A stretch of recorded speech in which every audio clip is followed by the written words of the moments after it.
ನಾವು ಶ್ರೀಮಾತೆಯವರು ತೀರ್ಥಕ್ಷೇತ್ರಗಳಲ್ಲಿ ಯಾವ ರೀತಿ ಇದ್ರು, ಶ್ರೀಮಾತೆಯವರು ತೀರ್ಥಕ್ಷೇತ್ರಗಳಿಗೆ ಹೋದಾಗ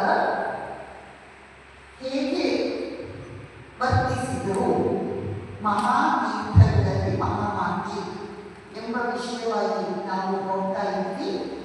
ಶ್ರೀಮಾತೆಯವರು ಶ್ರೀರಾಮಕೃಷ್ಣರ ಮಹಾಸಮಾಧಿಯ ನಂತರ ಮಹಾಸಮಾಧಿಯಾಗಿ 15 ದಿನಗಳಾದ ಮೇಲೆ ಅಲ್ಲಿಯವರೆಗೆ ಅವರು ಭಕ್ತ ಬಲರಾಮ ಬೋಸ್ನ ಮನೆಯಲ್ಲಿ ಇದ್ದಾರೆ.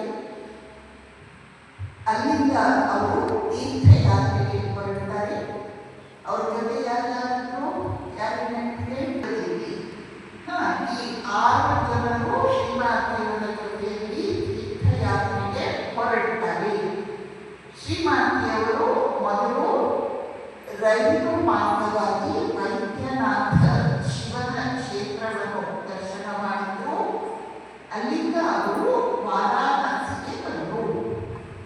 ವಾರಾಣಸಿ ಅನ್ನೋದು ನಮ್ಮ